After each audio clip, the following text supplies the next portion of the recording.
الرجیم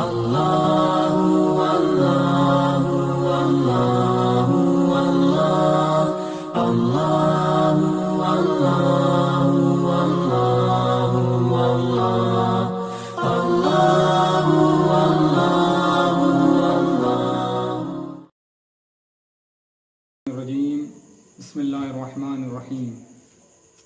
آج کی ہماری گفتگو ماہ رمضان المبارک کی 7ویں دعا کے سلسلے میں ہے کہ جس میں بندہ پروردگار عالم سے چند چیزوں کی درخواست کر رہا ہے، یعنی پروردگار عالم سے بندہ چند چیزوں کو طلب کر رہا ہے۔ اس دعا کا پہلا فقرہ اللہم اعنی فیہ علی صیامہ و قیامہ۔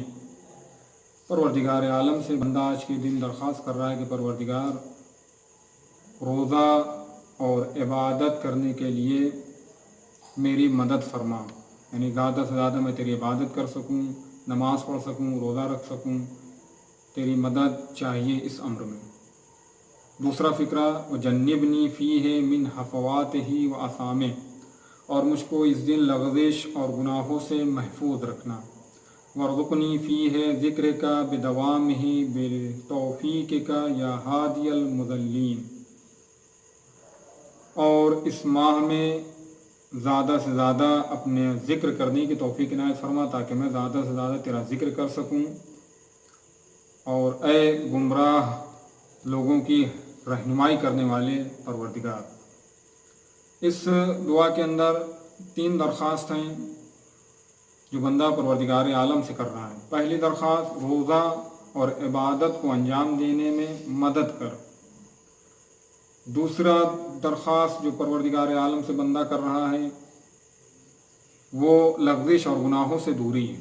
تیسری درخواست دائمی طور پر ذکر الہی کی توفیق ہے۔ پہلا فقرہ کہ جس کو غور و فکر سے سمجھنا چاہیے اور پڑھنا چاہیے، کہ جس کے اندر بندہ درخواست کرتا ہے اللہم اعنی فیہ علی صیامہ و قیامہ۔ یہ بات حقیقت ہے کہ بندہ بغیر توفیق الہی کے کسی بھی عبادت کی طرف متوجہ نہیں ہو سکتا، یعنی جب تک توفیق الہی شامل حال نہ ہو جائے تب تک بندہ عبادت اور اطاعت کو صحیح معنوں میں انجام نہیں دے سکتا ہے۔ جیسا کہ آپ سورہ الحمد کی قرأت کرتے ہیں کہ جس کے اندر ارشاد ہو رہا ہے بسم اللہ الرحمن الرحیم وَإِيَّاكَ نَعْبُدُ وَإِيَّاكَ نَسْتَعِينُ، کہ پروردگار ہم تیری ہی عبادت کرتے ہیں اور تجھ سے ہی مدد چاہتے ہیں۔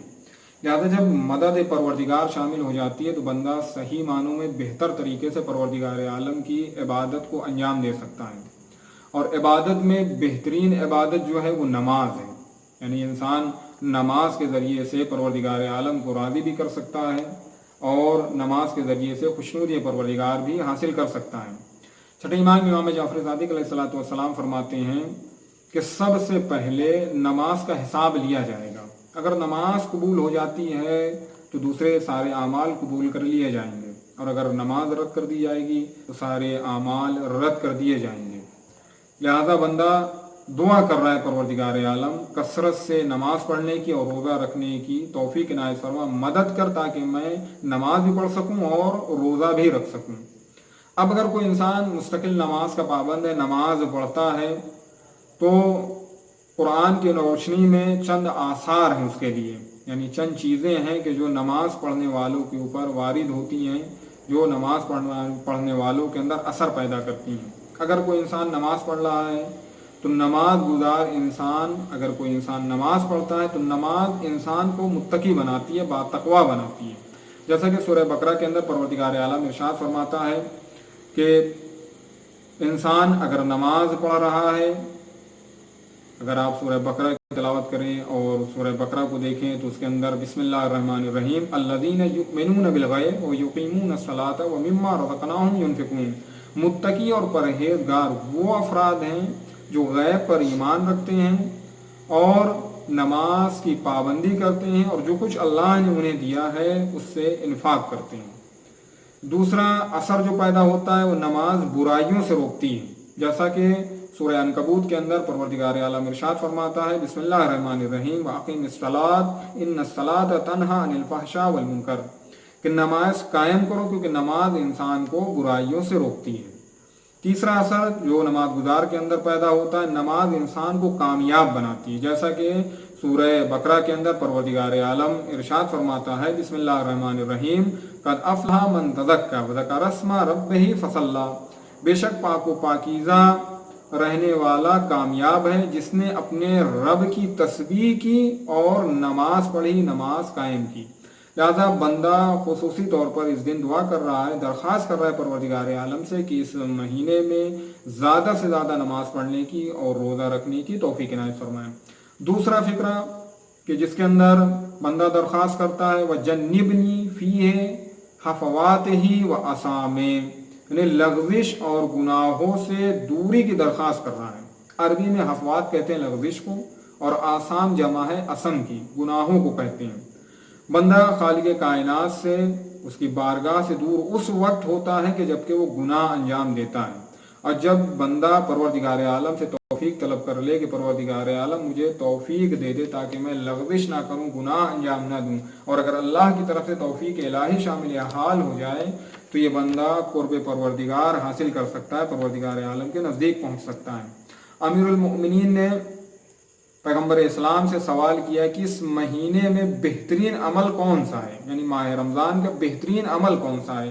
تو پیغمبر اسلام ارشاد فرماتے ہیں کہ اللہ کی حرام کردہ چیزوں سے اجتناب کرنا، پرہیز کرنا اور تقوی اختیار کرنا اس مہینے کا بہترین عمل ہے۔ تقوی اگر آپ دیکھیں تو تقوی اور ورع دونوں مترادف لفظ ہیں، یعنی دونوں ایک ساتھ استعمال کیے جاتے ہیں، لیکن دونوں میں فرق پایا جاتا ہے، یعنی تقوی اور ورع میں فرق ہے۔ تقوی اگر کوئی انسان واجبات الہی کو انجام دے، محرمات الہی سے رک جائے تو اسے متقی کہتے ہیں۔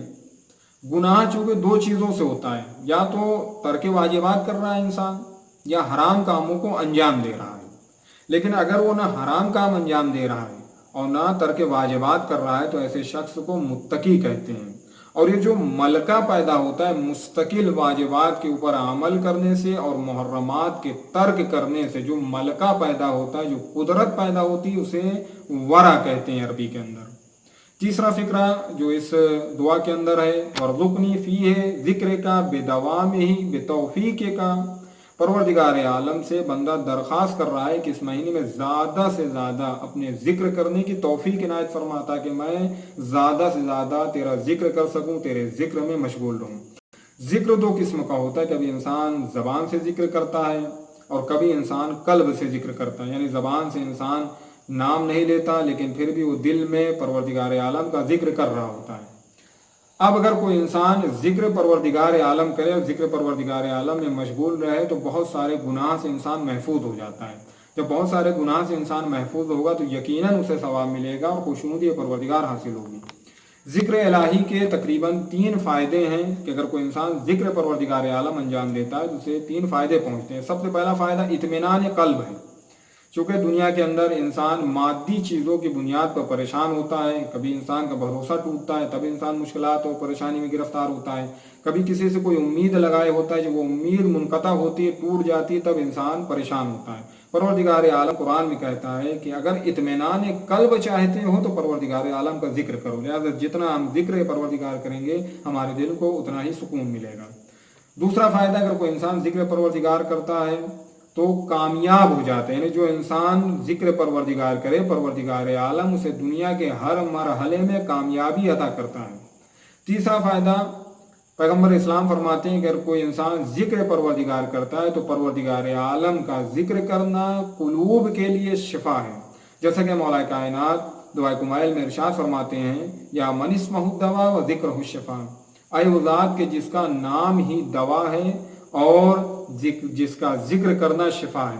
لہذا انسان دعا کر رہا ہے پروردگار عالم سے کہ پروردگار عالم زیادہ سے زیادہ اس مہینے میں ذکر کرنے کی توفیق عنایت فرما تاکہ میں تیرا ذکر کر سکوں۔ اور آخری جملہ جو اس دعا کے اندر ہے، یا ہادی المضلین، چونکہ پروردگار عالم کی ہی ذات وہ ذات ہے جو گمراہ کو ہدایت دیتی ہے، جو افراد گمراہ ہیں انہیں ہدایت پہنچاتی ہے، انہیں ہدایت دیتی ہے۔ لہذا بندہ دعا کر رہا ہے پروردگار عالم سے کہ اس مہینے میں مجھے توفیق عنایت فرما، میں کثرت سے نمازیں پڑھ سکوں، روزہ رکھ سکوں اور تیرا ذکر کر سکوں اور تیرے ذکر میں مشغول رہ سکوں۔ پروردگار عالم سے دعا ہے پروردگار عالم اس مہینے میں تیرا ذکر کرنے کی توفیق عنایت فرما، نماز و روزہ کثرت کے ساتھ پڑھنے کی توفیق عنایت فرمائے۔